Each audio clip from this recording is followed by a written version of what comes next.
but just some honey. Well, tea. I put honey in water. But this is God of War Ragnarok.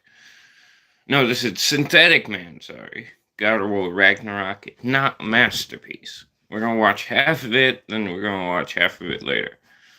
So I'm expecting a call. To review this game. On the one hand, if I'm completely honest with you, this is going to be dislike bombed into oblivion.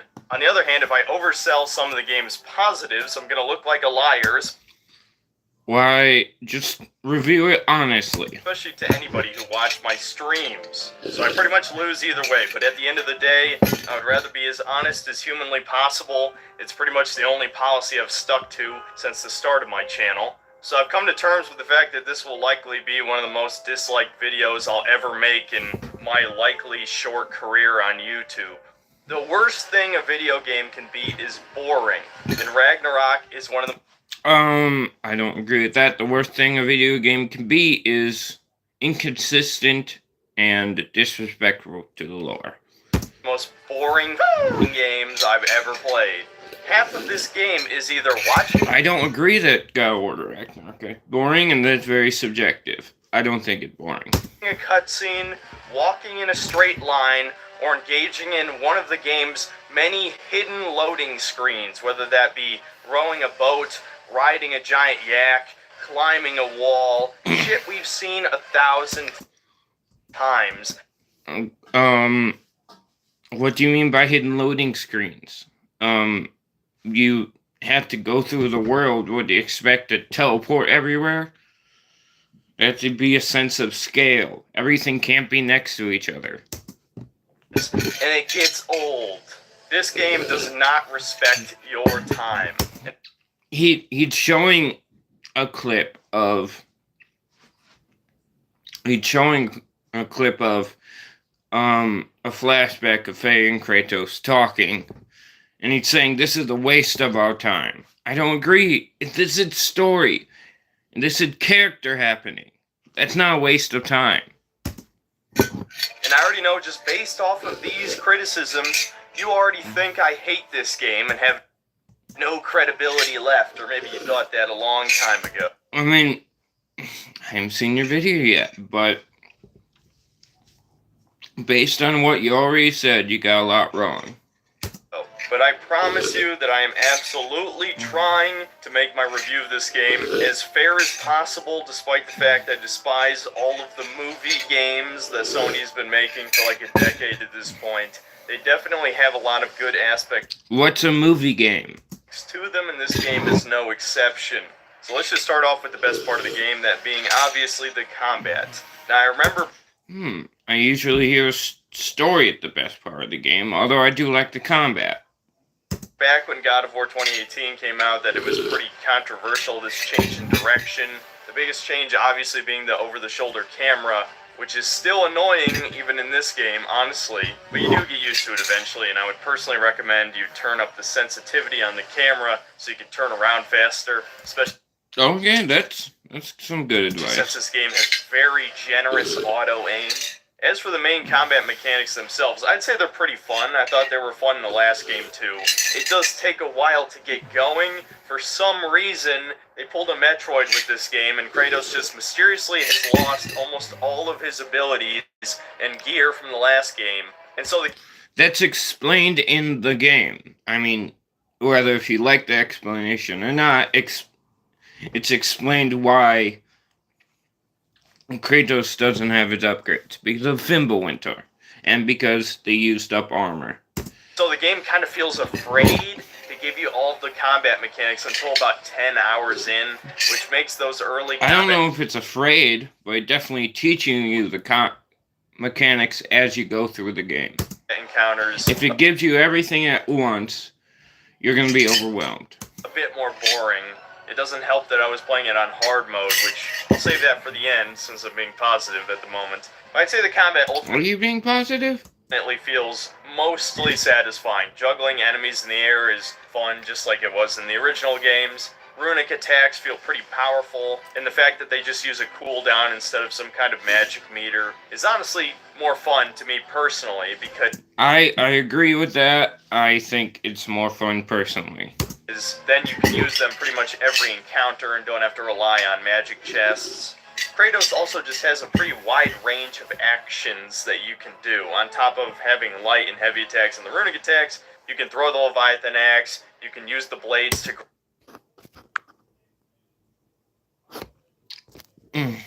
Sorry, something went wrong. Went wrong. I'm gonna rewind. Don't know what happened. I'll save that for the end, since I'm being positive at the moment. But I'd say the combat ultimately feels mostly satisfying. Juggling enemies in the air is fun, just like it was in the original game.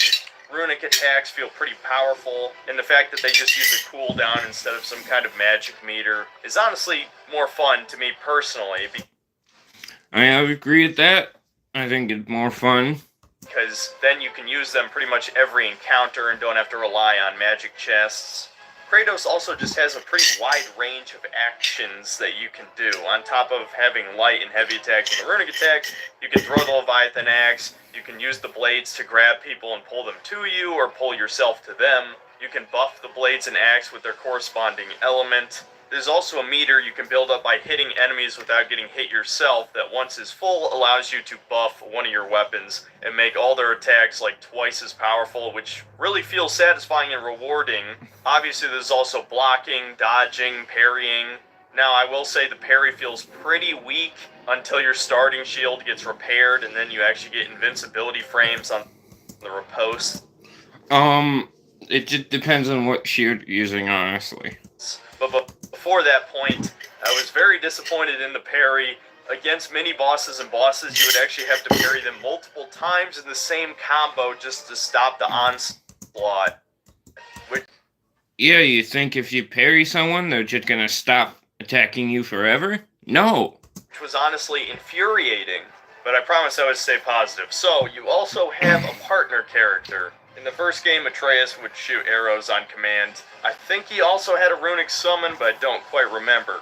So in this game, it's not too much different, except now, your partner is really good at putting one of two debuffs on the enemy that amplifies your other attacks and debuffs. And it kind of goes without saying, but from here on, I'm going to be getting into spoiler territory for various aspects of the game. I'm probably going to talk about them for the rest of the video, so this is your last chance to leave. So eventually you get a third weapon, a spear that can generate infinite copies of itself, and you can detonate those spears on triangle. I actually really enjoyed this weapon. Now when you first get it, it doesn't have any abilities, so it kind of feels like shit, which completely ruins... Well, that's because you get to unlock all the abilities. ...in the moment, but after you pump some XP into it, it's actually probably my favorite weapon in the game. Much like God of War Ghosts of Sparta, playing as a Spartan with a spear and shield just feels right. And the spears that you can detonate in enemies actually juggle them further into the air, and all of the spear's attacks do stun damage, a significant... I'll be back.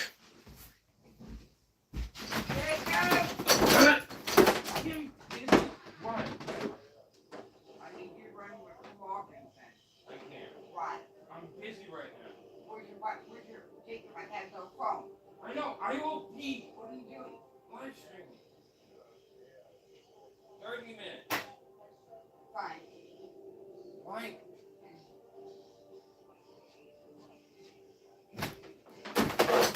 You always need me at the worst. What? Nothing.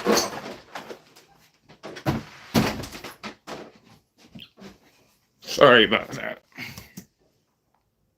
Significant amount of stun damage compared to the blades and the axe, so the DPS for this thing is probably the highest in the game, or at least it kind of feels that way, and the runic attacks I got were pretty powerful as well. So yeah, actually great concept, one of the few alt weapons in this series that actually feels satisfying. The last positive I'll mention are the boss fights, which given this game is 25 hours long, not doing any side content, there's actually a lot of bosses, especially compared to the previous one. Okay. I'd say all of the main bosses were at least somewhat fun, with the first Thor fight at the beginning and the Heimdall fight about 3/4 of the way through the game probably being my favorite. The Heimdall fight is the only one in the game that required me to think outside the box and actually play differently, so I'll definitely compliment the devs for that. And all in all, it's a solid selection outside of one specific extremely cringy moment in the game. Just remember this boss fight on screen here for later when... I don't know. It's the one with Grilla. I don't know how to pronounce her name. It's Angry Voted's grandmother. People keep talking about how mature God of War is now. The mini bosses... Dang it, we're gonna do this later. My laptop's about to die. Anyway.